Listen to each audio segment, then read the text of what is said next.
What a comeback victory for the Answerbacks. Hello and welcome into another edition of the PHNX D-backs podcast right here on PHNX. My name is Derek Montilla, occasionally known as your purple-haired mayor of PHNX. And Jesse still can't be in the same room with me and all of this purple glory that I am unfortunately cursed to rock for Lord knows how long. But he is your vice mayor and your thunderstick. It's the one and only Jesse Friedman. Jesse, how are you feeling?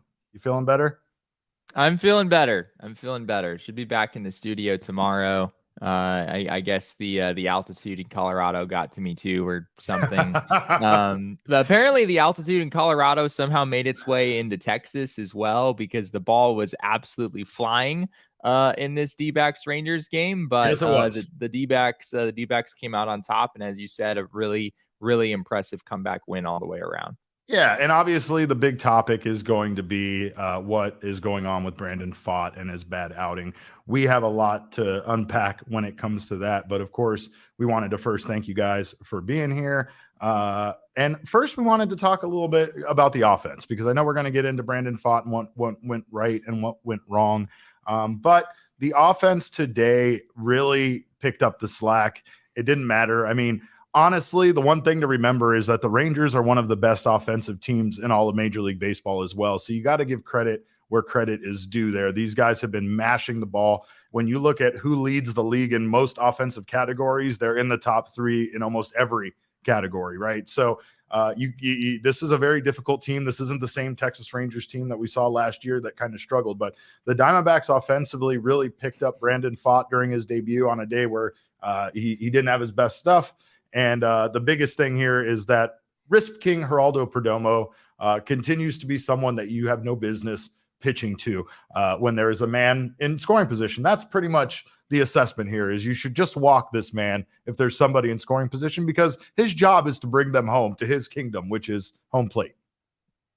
He's sitting 409, Derek. He's sitting 409, and I know it's still early, but Geraldo Perdomo has been just absolutely incredible here in the early part of the season. And yeah, we had the whole Risp King thing going last year when Geraldo Perdomo was extremely good with runners in scoring position compared to his performance in other situations.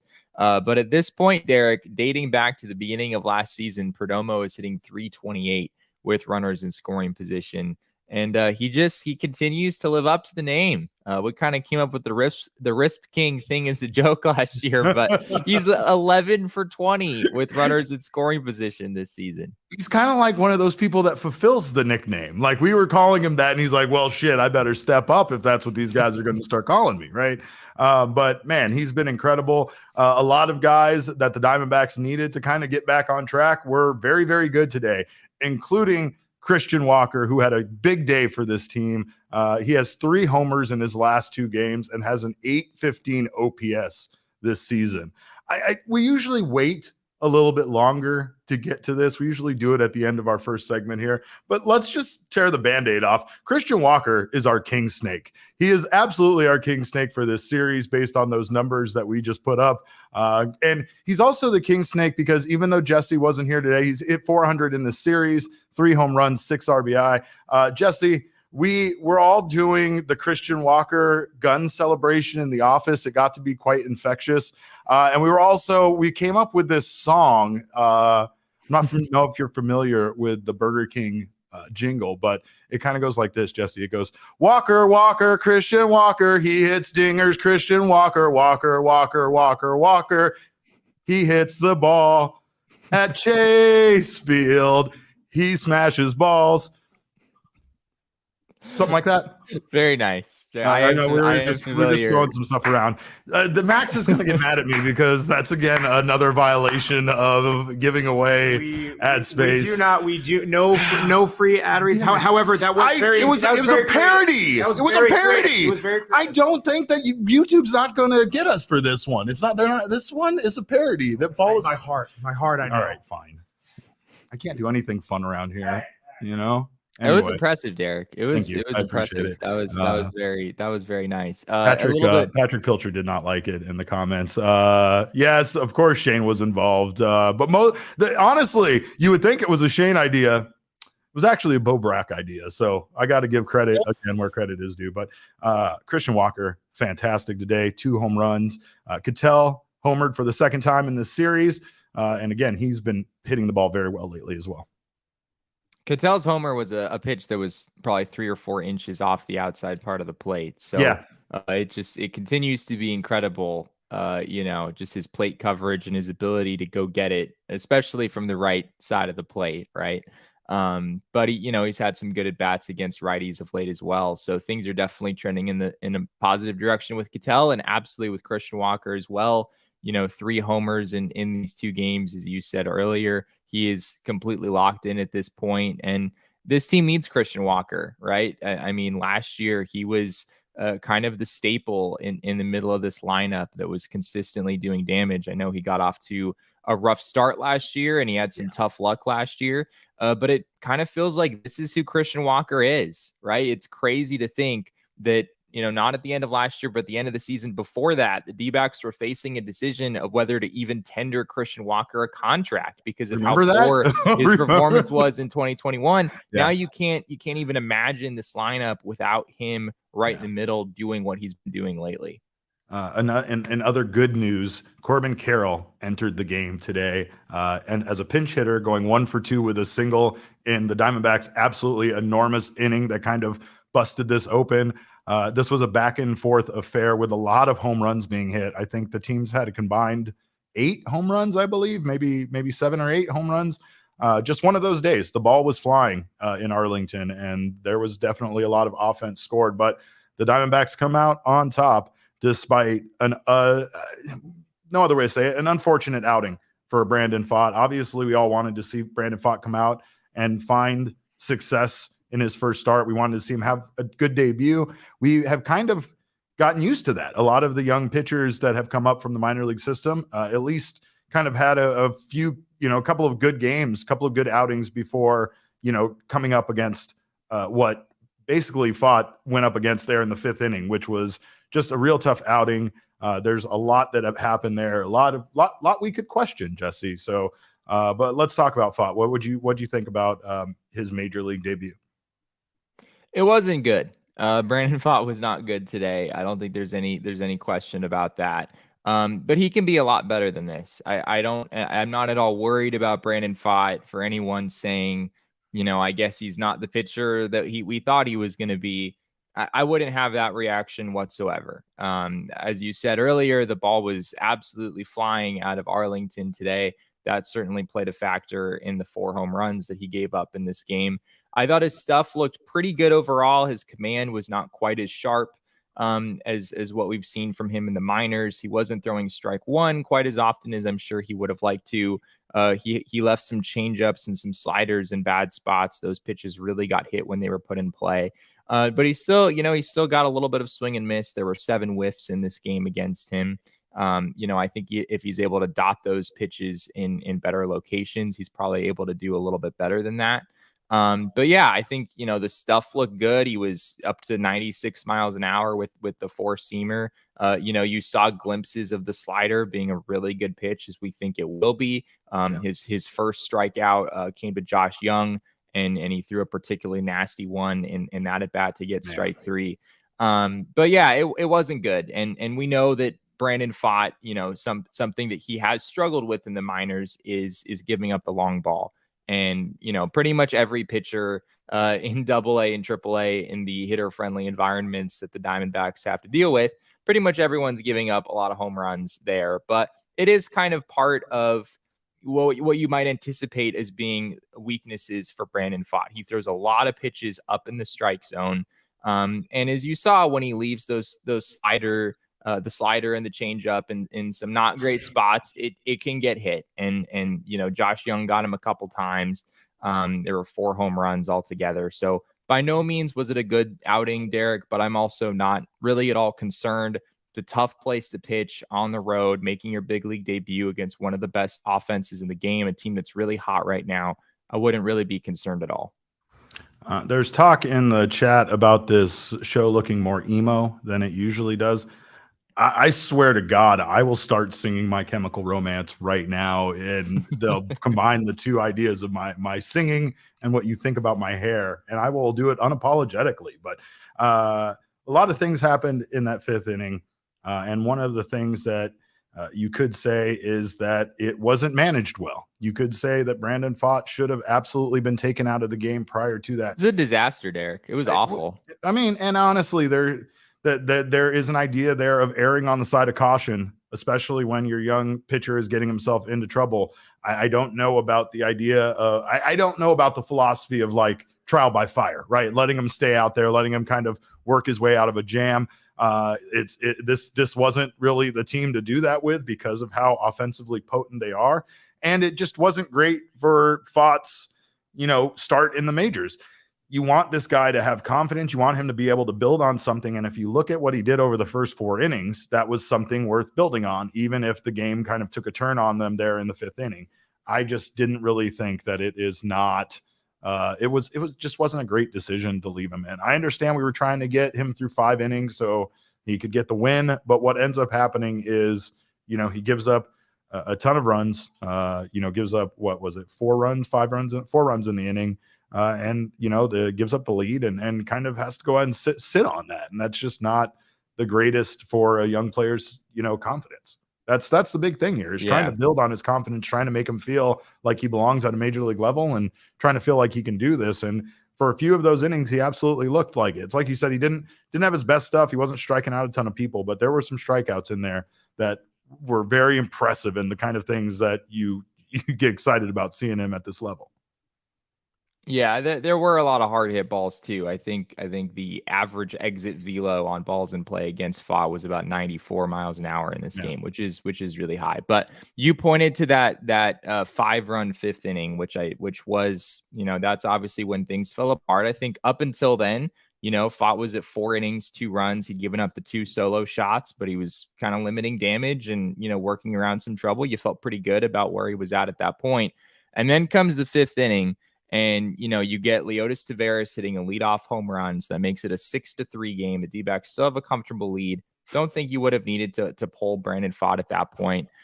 He gives up a double to Sandy Leon. He gets Marcus Semien to ground outs. You've got a runner at second, 1 out. Still okay, right? The inning's not going great, but I think you're still okay. Travis Jankowski comes up and doubles. It was kind of a blooper down the left field line, but a double nonetheless. That makes it a 6-4 game. Then Lowe comes up and singles. And so now you have runners at the corners. So you've got the tying run on base in a 6-4 game. Take him out. At that point right there, that's probably where I would have taken out Brandon Pfaadt.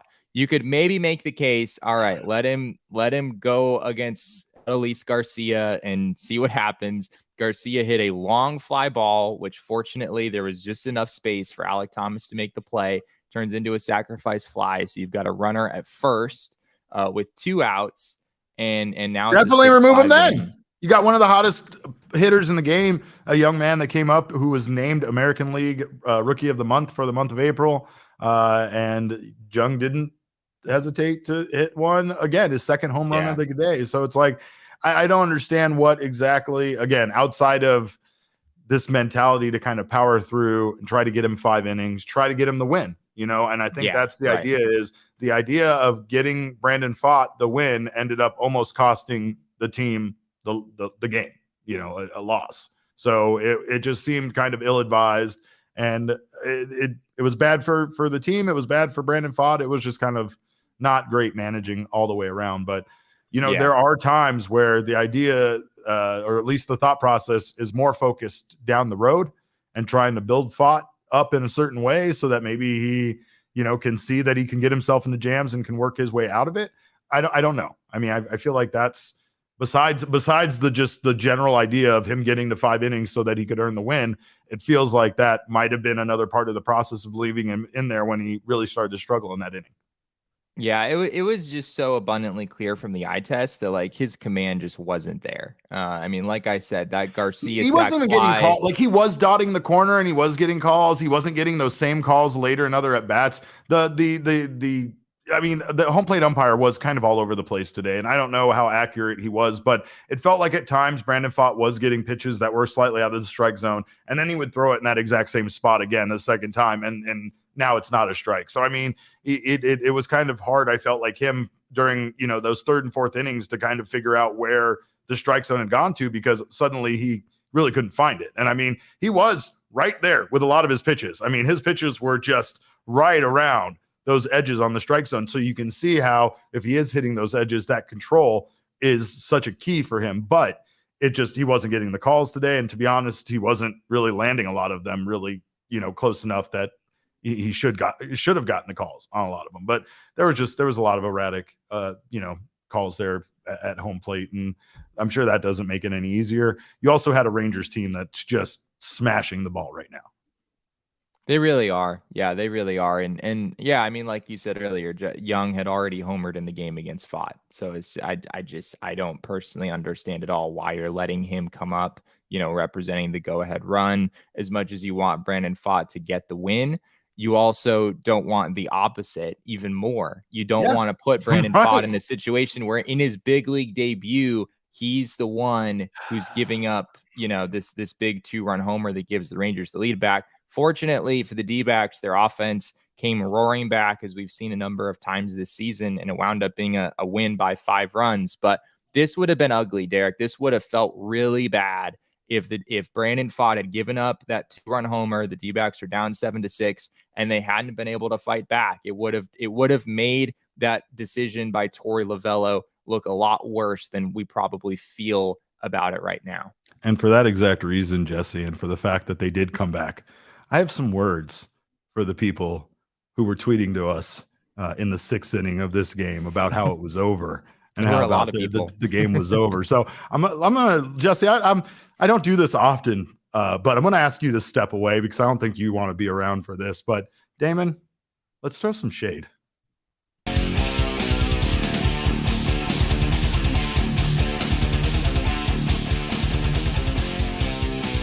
We saw your tweets. We heard what you had to say. They were down by 1 run, and it was the end of the goddamn world to some of you. Let me just say this. It's a regular season game against one of the best teams in the American League. Had they not come back, had you been correct with your doubt, with your anger, with the fact that you wrote them off simply because they had given up a lead, they still would have been fine with a loss. 2 losses in Texas. You guys were acting like the entire month of April needs to be washed down the drain simply because they lost 2 goddamn games in Texas. Absolutely not. But you were wrong. You were wrong, and I hope you feel bad about being wrong, because yes, the Diamondbacks do not simply roll over and die like we saw from them last year. These are the Answerbacks, and they fucking answer back. So don't forget it. And I don't ever want you come in my mentions after the 9th inning. You come in my mentions later that night. I don't want you in my mentions while the game is still going on, telling me how they're going to lose. You take your negativity elsewhere, pal. We keep it positive around here. And that's the bottom line, because the fucking purple-haired mayor said so. Like, we bring Jesse back. I'm ready. I'm done now. I know you probably wouldn't have wanted to be a part of that, but that rant was brought to you by our friends at Shady Rays, which of course Max isn't here to hear that awesome transition, but Shady Rays are built to last. And when I mean that Shady Rays will stick by you the entire game. They will not doubt you when you're down by 1 run. Shady Rays will be there when the sun is coming back and trying to whoop that ass. Shady Rays will be there for you in the 9th to close the game out. Shady Rays, an independent sunglasses company, world-class product. Absolutely insane, bonkers replacement loss warranty program. I don't understand how they do it, and I'm sure people can easily take advantage of it, but the good folks at Shady Rays, they don't care. If you lose or break your pair, even on day one, they told us they will send you a brand new pair, no questions asked. They have your back long after your purchase, and of course, if you don't love your Shady Rays, exchange for a new pair or return them for free within 30 days. There's no risk when you shop, and we know how shopping online can always be a bit of a mystery. So make sure that you check them out. And if they don't fit, they're not right for you, they will let you return them. There's no risk when you shop. The team always has your back. And of course, exclusively for our listeners, Shady Rays is giving out their best deal of the season. Go to shadyrays.com and use code PHNX for 50% off 2+ pairs of polarized sunglasses. Try them for yourself. They are the rated 5-star sunglasses by over 250,000 people. And that's over at shadyrays.com. Also, speaking of amazing clothes, amazing sponsors, Pins and Aces is the official golf apparel partner of ALLCITY and PHNX. And they are making, I think, a polo shirt just specifically for me.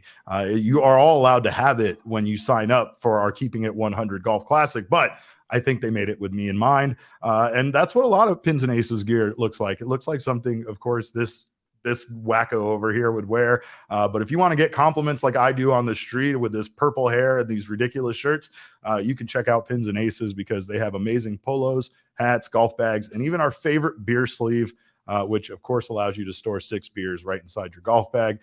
You can also sign up for our Keeping It 100 golf tournament. You get yourself that amazing polo shirt that has our Phoenix logo on it. And that is going to take place at Dobson Ranch on May 26th. There's going to be free Pins and Aces and PHNX collaboration polo with the sign up of the event. There'll be games, prizes, so much more. We're always having fun out there at Dobson Ranch with our golf events. So make sure to check out pinsandaces.com and you can use code PHNX to receive 15% off your order and get free shipping. That's pinsandaces.com.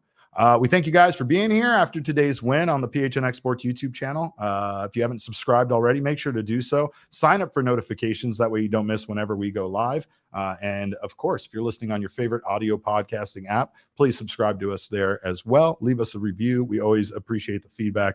And the biggest thing is to give me a thumbs up, because without Jesse here, I can say they're all for me and I could just take full credit for that on the show. So thank you for that. Let's take a look at the numbers of this 2-game series, because again, it was a quick series with the Rangers and the Diamondbacks split. And of course, things look very close because it's baseball. The one big difference here, obviously being the relief pitching ERA, where the Diamondbacks were able to do some damage, especially in today's game against the Rangers bullpen. Yeah, the Rangers bullpen was not great in this one. I mean, they were walking guys around the bases. They turned to Ian Kennedy late in the game. I knew that was kind of a white flag a bit there. Yeah. I mean, he's had kind of a weird year where he hasn't allowed that many hits and hasn't allowed a single home run, and yet he's still entered with an ERA of 7. The D-backs were able to do some damage there as well. So even though the bullpen for the D-backs wasn't great yesterday, they responded nicely today, didn't allow a run, finished things off nicely for Brandon Pfaadt.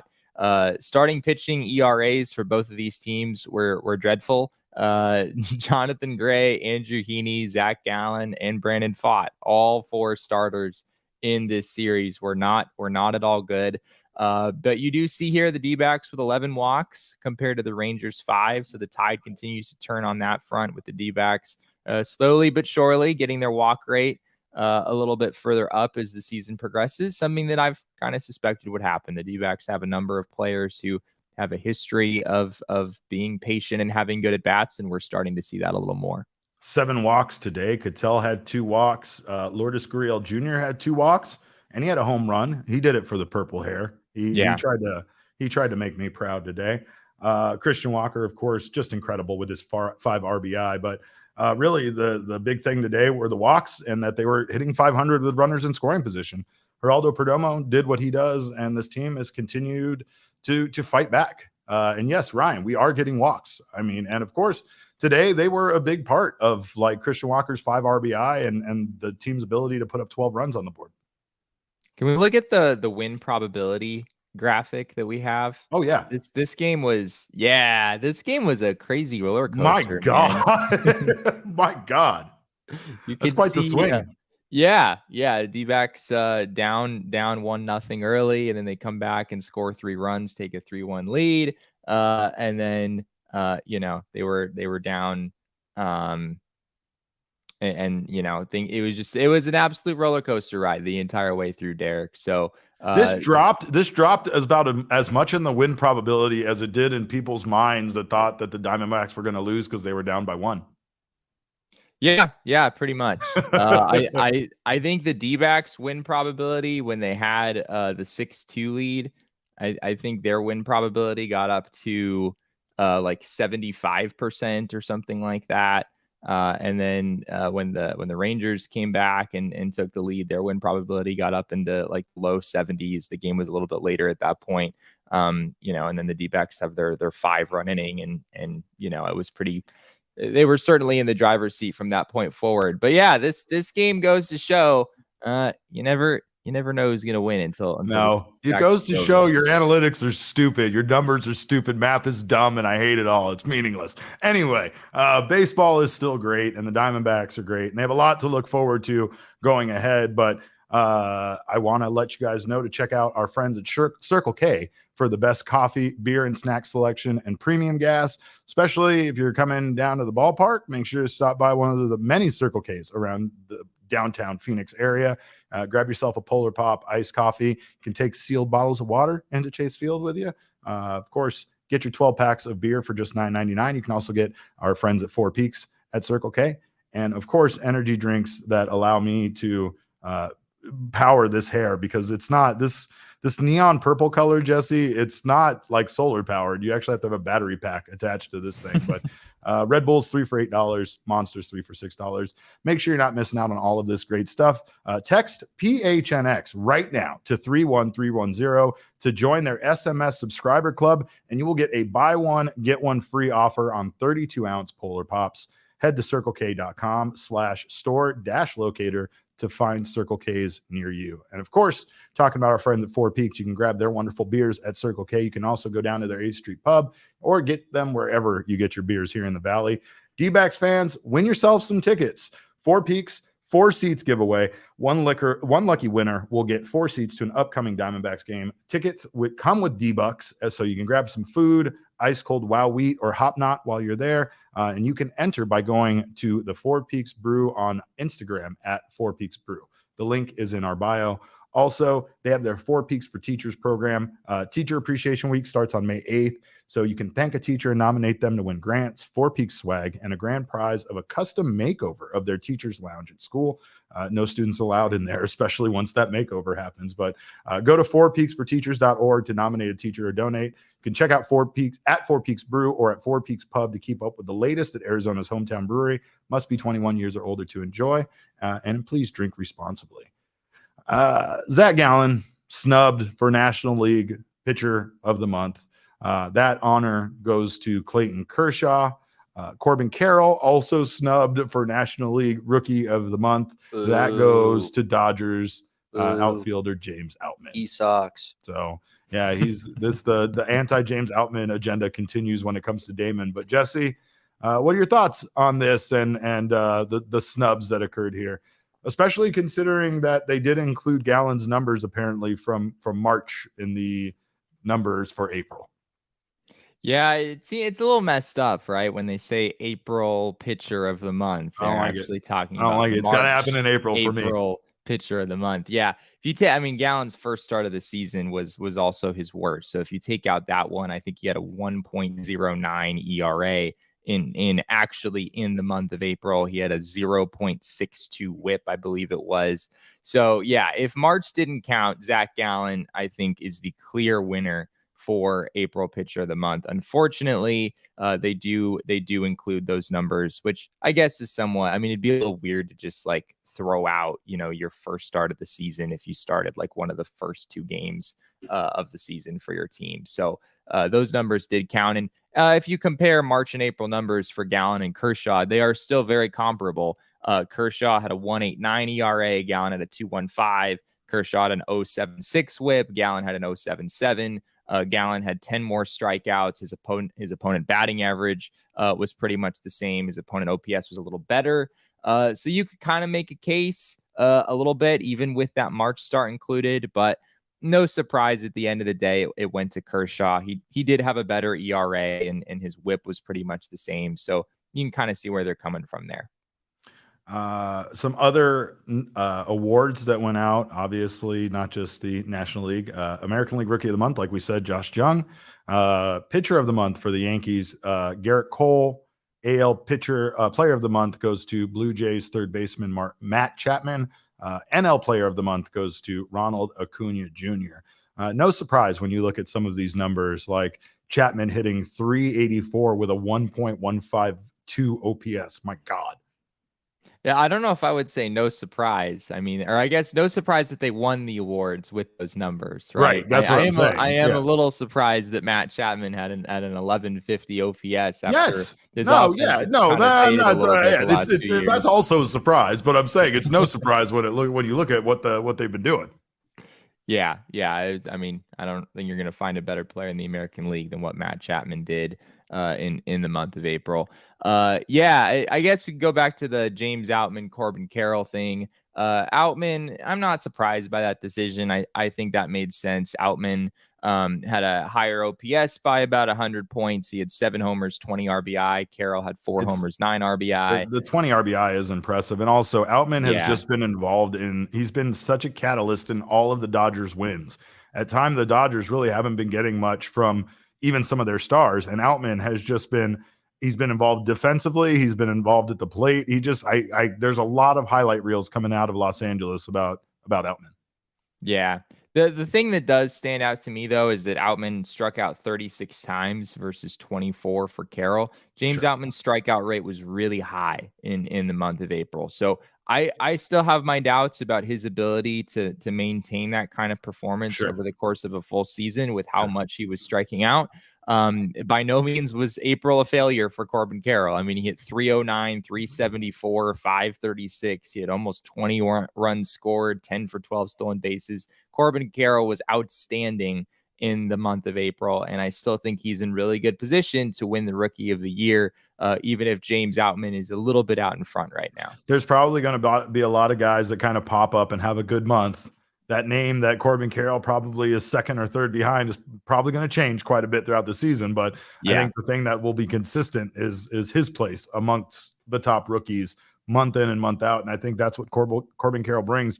It was odd the way that when he came into the game today, he was just it instantly sparked this team to a big offensive inning. Like it felt like just him being in the on deck circle was some sort of it created buzz. It made these guys like want to do it. It also felt like the team kind of stepped up and wanted to, do it for Brandon Pfaadt a bit too. It felt like they wanted to kind of make up for that inning and make sure that they don't let this guy down on his debut. Yeah, I'm sure there's some elements of, you don't want to let your young starting pitcher, coming in, making his big league debut. You don't want to have him walk out with, a sour taste in his mouth, especially given that, as we talked about earlier, we think Torey Lovullo probably left him in a couple batters too long. So yeah, good on the D-backs offense for being able to come back and pick him up. And you're right, Corbin Carroll was the one who got it started there in that inning. D-backs went on to score 5 runs, and Carroll went on to bat twice in the inning. He had a leadoff single that started the whole thing. I think he struck out later in the inning, but it was impressive. The D-backs had, I believe, the first 4 batters of the inning reach, and they were able to get way out in front with a big performance there. Ryan says the purple hair brought the team together. Yes, I don't know if you saw it, but Lourdes Gurriel is slowly turning his entire accessories wardrobe into purple, which I'm fully on board with. Albert says, yes, Jesse turned the maths on the Dodgers, which we always love when Jesse turns the math against the Dodgers. Speaking of which, the Dodgers right now are losing 5-3 to the Phillies, and hopefully the Phillies can hang on there. There's been a lot of interesting things happening, including the Nationals beating the Cubs yesterday. The Cubs have been very good, and the Nationals have not been. And that is who the Diamondbacks are playing coming up here this weekend at home. So taking a look ahead at the probables for this series, there's going to be the youngsters on the mound against Nationals, which maybe is a good place to have them come back and maybe get back on track a bit. But things are starting off with Merrill, the mainstay, against a very, very good pitcher for the Washington Nationals. Yeah, Josiah Gray. I mean, he was a big trade get for them recently, and has pitched pretty well this season, as you see there. He's also officially a talking baseball athlete, I think. Is that what's going on? I don't know. They've been hanging out with him a lot. Yeah, no, I didn't see that. But that wouldn't shock me.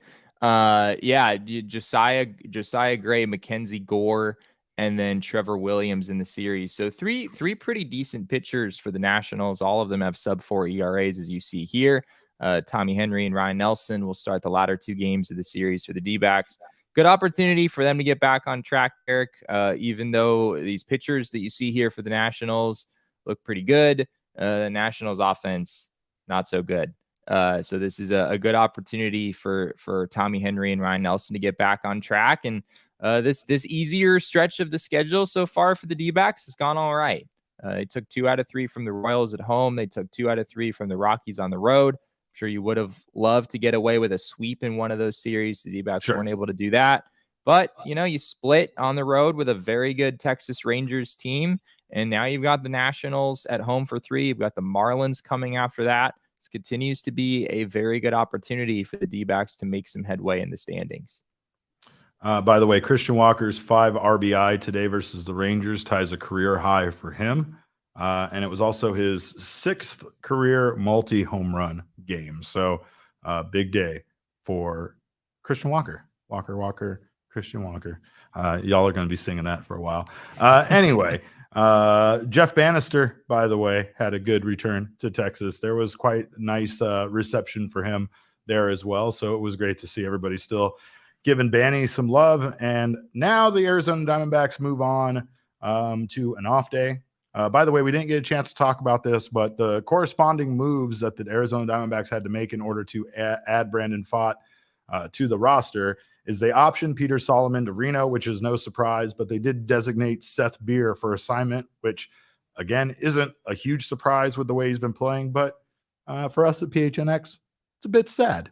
We had quite the memorable experience, as all fans did on opening day last year with his walk-off dinger on National Beer Day. We will never forget that, and going to be interesting to see if he clears waivers and makes his way back to the organization.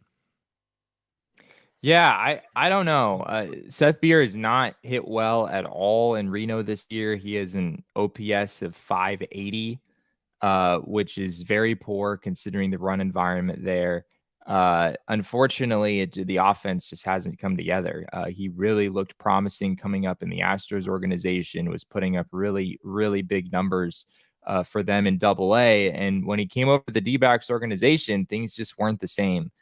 He was able to get up to the big leagues last year. He, of course, was the hero on opening day with the walk-off home run, and it made some fun memories here in Arizona. But he just wasn't, when the D-backs sent him down, he just wasn't able to really prove anything in order to work his way back up. So it'll be interesting to see if another team takes a flyer on him. But for those looking to evaluate the Zach Greinke trade, which Seth Beer was a part of, you've now DFA'd 2 of the 4 players that you got back in that trade, with Seth Beer and JB Bukauskas being DFA'd recently as well. Of course, Josh Rojas, still a big contributor for the D-backs. Yeah. And then Corbin Martin looked good in spring training this year for the first time, but he's going to miss the season with an injury. So thank God for Josh Rojas, right? When it comes to that trade, Rojas has been a steady, solid contributor to this team. I think a player that a lot of fans have been able to get behind, and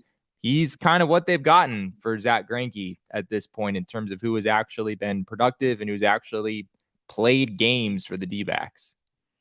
Zone in Arizona says he'll go down in Arizona history as a very interesting trivia fact. Yes, he will. And in related news, if anybody was interested in a Seth Cerveza t-shirt, I may hold the remaining stock on those. So hit me up. We can talk. We can make a deal. But again, another off day coming up. Don't know what to do with myself, Jesse, especially with this hair. I can't really go out in public as much as I used to comfortably. But I will say something that you can do on the off day is check out Octane Raceway and Mavericks. If you have nothing to do tomorrow, check out their summer passes that they have, which you can pick up, and that'll get you the kart racing, virtual reality, axe throwing, multiple games, so much more. You can buy now for the best rate. You can book all sorts of parties there. They're going to have a Cinco de Mayo party with $5 Mavericks margaritas, $5 off their 2 taco trios featuring all sorts of deliciousness like short rib tacos, and $15 Mexican beer buckets. So check them out today. Book some fun this spring at Octane Raceway and Mavericks, kart racing, virtual reality, laser tag, axe throwing, bowling, which I still need to beat Jesse in, arcade, great food and drinks, and so much more. They have a really fun baseball game there, by the way. They do. Yeah, that me and Jesse got a bit addicted to.